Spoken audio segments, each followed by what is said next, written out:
Matteus 18, vers 1 tot 35. In daardie uur het die disippels na Jesus gekom en gesê, wie is tog die grootste in die koninkryk van die hemele? Toe roep Jesus 'n kindjie na hom en laat hom in hul midde staan. En hy sê, voorwaar ek sê vir julle, as julle nie verander en soos die kindjie word nie, sal julle nooit in die koninkryk van die hemele ingaan nie. Elkeen dan wat homself verneder soos hierdie kindjie, hy is die grootste in die koninkryk van die hemele. En elkeen wat een van sulke kindertjies in my naam ontvang, ontvang my. Maar elkeen wat een van hierdie kleintjies wat in my glo laat struikel, dit is vir hom beter dat 'n meelsteen aan sy nek gehang word en hy wegsink in die diepte van die see. Weer die wêreld weens die struikelblokke, want dit is noodsaaklik dat daar struikelblokke kom, maar weer die mens deur wie die struikelblokke kom. En as jou hand of jou voet jou laat struikel, kap dit af en gooi dit weg van jou af. Dit is vir jou beter om in die lewe in te gaan, krippel of vermink, as om 2 hande of voete te hê en in die ewige vuur gewerp te word. En as jou oog jou laat struikel, ruk dit uit en werp dit weg van jou af. Dit is vir jou beter om met 1 oog in die lewe in te gaan, as om 2 oë te hê en in die helse vuur verwerp te word. Pas op dat julle nie een van hierdie kleintjies verag nie, want ek sê vir julle, dat hulle engele in die hemele altyd die aangesig sien van my Vader wat in die hemel is, want die Seun van die mens het gekom om te red wat verlore is. Wat dink julle, as iemand 100 skape het en een van hulle verdwaal, sal hy nie die 99 laat staan en op die berge die verdwaalde een gaan soek nie?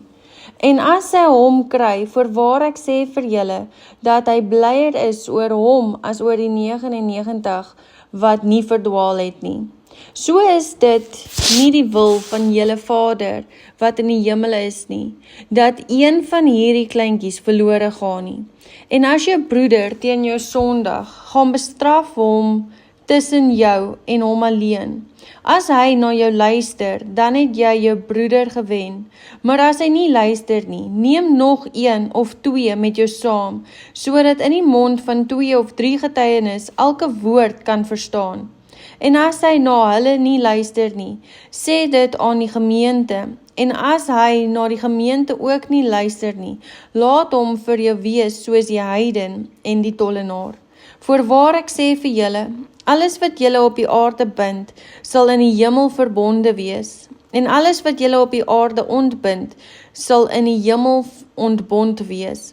Weer, ek sê vir julle, as 2 van julle saamstem op die aarde oor enige saak wat hulle mag vra, dit sal hulle ten deel val van my Vader wat in die hemel is.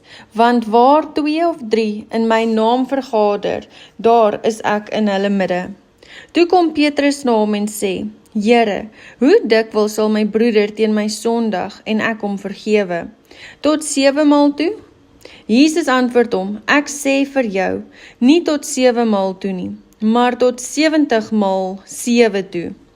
Daarom word die koninkryk van die hemele vergelyk met 'n sekere koning wat met sy diensknegte wou afreken. En toe hy begin afreken, word daar een na hom gebring wat 10.000 talente skuldig was. En omdat hy nie kon betaal nie, gee sy eer bevel dat hy verkoop moet word, en sy vrou en sy kinders, en alles wat hy het, en dat betaal moet word. Toe val die diensknegt neer en buig voor hom en sê, Heer, wees lankmoedig met my, en ek sal U alles betaal. En die heer van daardie diensknegt het innig jammer vir hom gevoel en hom losgelaat en hom die skuld kwytgeskel.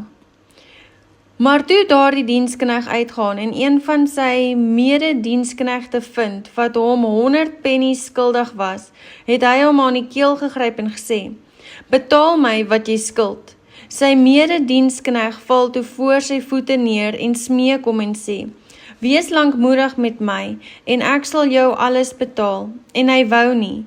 Maar hy het gegaan en hom in die gevangenis gewerp, totdat hy die skuld sou betaal het. En toe sy medediensknegte sien wat gebeur het, was hulle baie bedroef en hulle het gegaan en aan hulle heer meegedeel alles wat gebeur het. Daarop roep sy heer hom en sê vir hom, jou slegte dienskneg, al daardie skuld het ek jou kwytgeskeld. Omdat jy my gesmeek het, moes jy nie jou mededienskneg ook barmhartig wees, soos ek ook barmhartig gewees het nie. En sy heer het hom in die troon oorgegee aan die pynigers, totdat hy sou betaal het alles wat hy hom skuldig was. So sal ook my hemelse Vader aan julle doen, as julle nie elkeen sy broeder